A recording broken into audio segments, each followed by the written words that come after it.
On this channel, I like to report the facts. I like to give a common sense perspective on interesting topics and concepts so that we can be more aware of the world around us and better understand how to navigate the current political climate. And a major factor in doing that, and a topic we frequently visit on this channel, is trying to understand the mindset of the left. Because so many of us are perplexed how they can believe the things they believe, how they can hold the positions that they do, how they can be so misguided and delusional and seemingly live in an entirely different reality from the rest of us. The left is no longer a party with a competing vision for how to achieve a more prosperous, safe, and better America. Instead, they become a party of radicals who want to destroy America socially, culturally, and economically. In this video, we are going to explore why the left,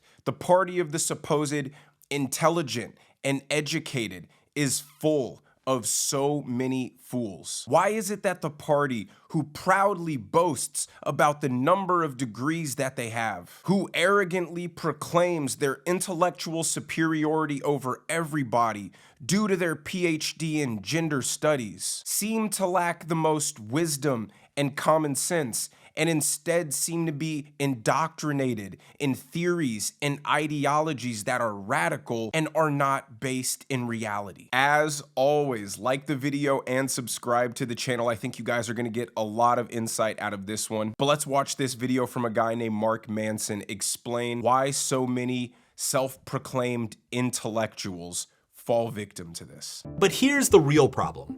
Intellectuals forget that models are just models. Instead, they come to believe that their models are reality, and the consequences can be disastrous. Malcolm Caldwell spent 20 years studying Southeast Asian history and development. He created a model of understanding that part of the world that was largely Marxist. Then, when he actually went to Southeast Asia and met an actual Marxist and tried to tell that Marxist all about his model, it didn't end so well.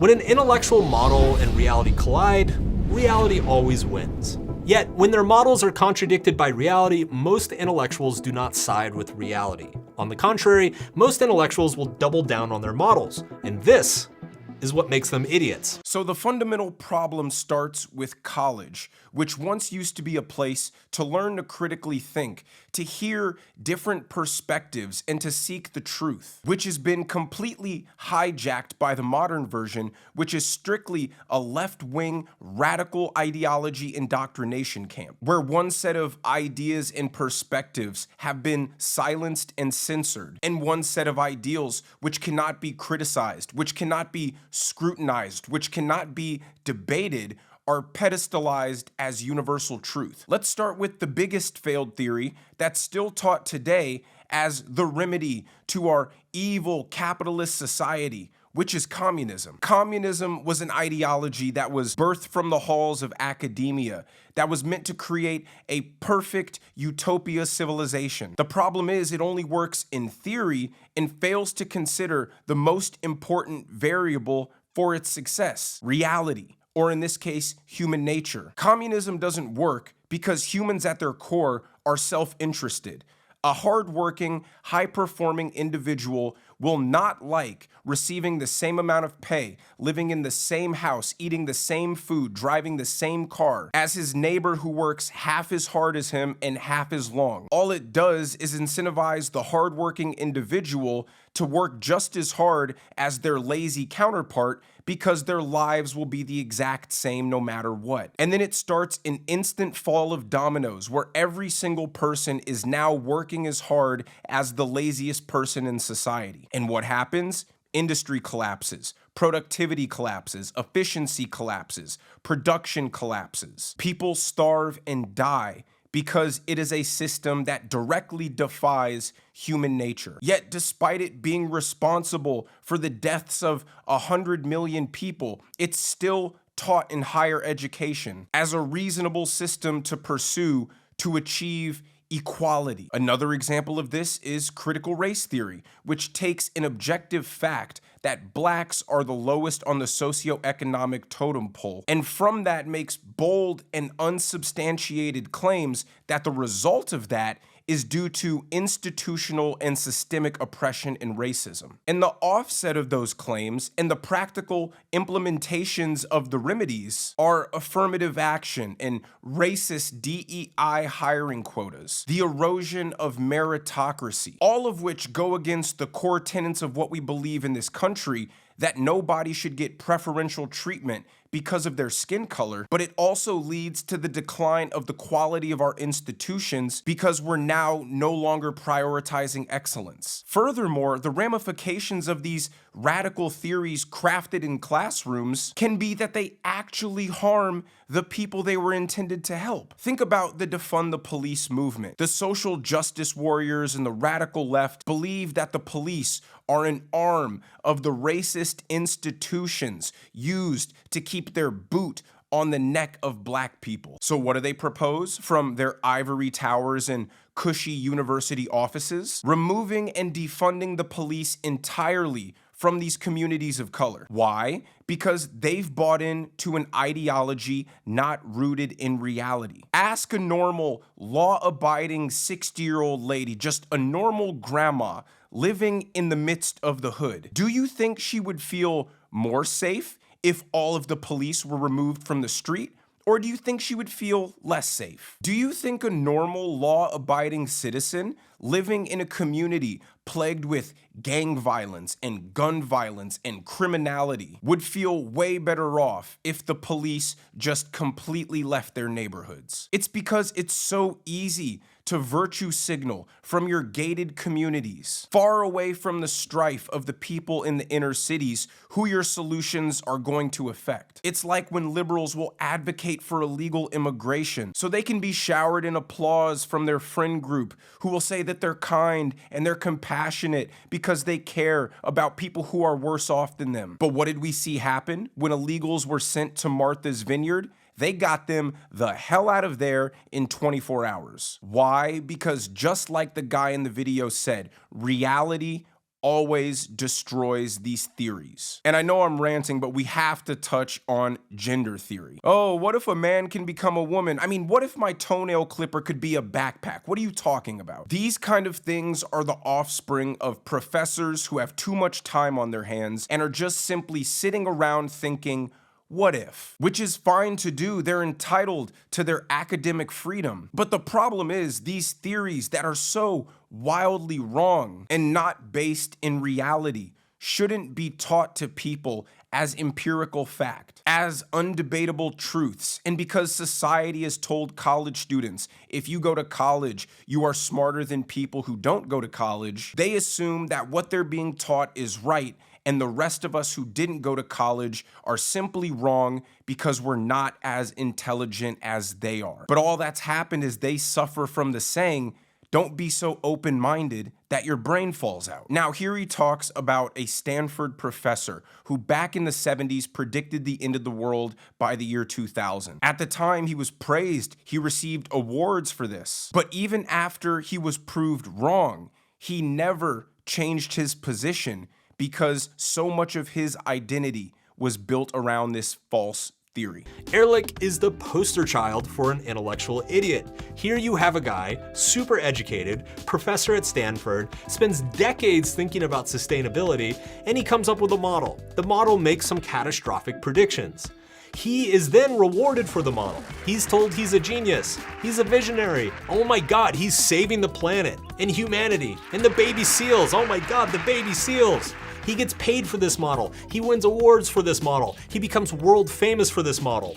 But reality eventually makes a fool of every model. And the intellectuals who cling to their models in the face of reality become idiots. This is why there has been a historical disdain between the academics and the intellectuals and the successful entrepreneurs. Because people who are successful in business operate in reality. They navigate the world around them and become successful at doing so. And the intellectual resents them because in their mind, they're more sophisticated, they're more educated. So it's unfair to them that the person they consider less intelligent has reached higher levels of success. So from their leather chairs in their university offices, they try to create new realities in which they will be rewarded. And that same mindset is what has plagued the overeducated left. They were told smart people go to college, and so they went to college. Now they believe that they're one of the smart people. Yet they look around their lives and they can't find a job. They still live with their parents. They don't have any meaningful relationships. So it leads to a desperate sense of insecurity when they look around and see the person they consider an idiot to be doing much better than them objectively. For their own sanity and their own sense of worth, they have to hold on to the idea that at least they're more educated, at least they're smarter, and look at this college degree that they have to prove it. That's why it's so important for the left to let everybody know that they're educated and that we're not. That's how they cope with the fact Donald Trump won. They don't have to admit that they were wrong. They can just tell themselves, everybody else is so dumb, so stupid, they don't see what you see, they just don't get it. And I'm not saying that Republicans don't also go to college, but Republicans aren't the ones getting PhDs in gender theory and then bragging to everybody about how smart they are. And what's worse is the left ties their entire identity to their feeling of moral and intellectual superiority. It's important for them to believe that men can actually become women, and that spreading this harmful ideology is actually a good thing because they're just allowing people to live their true, authentic selves and be happier. And they have to believe that, because if they looked at the reality of what they're actually supporting, it's chemical castration of minors, irreversible puberty blockers in children, cutting off healthy body parts and mutilating people, creating lifelong dependence of the pharmaceutical industry, creating unnatural hormonal imbalances, which can lead to more depression and internal angst. It's another example of a radical theory that completely disregards reality, and in doing so, the implementation of this theory actually causes more harm upon the people it's supposed to help. And the left can never acknowledge the harm. That's why they censor. That's why they silence. That's why they cancel. They can't allow discourse because just a few simple questions sends their entire worldview crumbling. Listen to Mark explain how this exact mindset is displayed perfectly by the climate activists. The world is a scary and unpredictable place. It is human nature to crave some model to give it some sense of predictability. But the real problem is that our models of reality also give us an identity and a sense of belonging. I mean, look at these fucking nitwits. Do you think this is really about climate change? No, these are empty, angry human beings, desperate for their lives to mean something in the face of the void. And their apocalyptic climate change model has done that for them. I've said this before. The thing about progressives is eventually you're going to progress to a place where everything is perfect. There's no more big fight. There's no more advancement of equality. Eventually, the mission is a success. But students of today look at the people of the past and how they got to move society forward. And they want to have the chance to do that too, to give their otherwise meaningless life some purpose. And that leads to them adopting delusional mindsets like America is actually systemically racist, even though we had a black president who was elected twice by a majority white country. They recreate the racism just so they have something to fight. They create the whole trans issue so they can say, aha, not everybody has equality, not everybody has equal rights, now we have something to fight for. But the problem for the overeducated activist left is just because they say something is so, doesn't make it. Just because you say America is racist doesn't mean it is. Just because you say a man can become a woman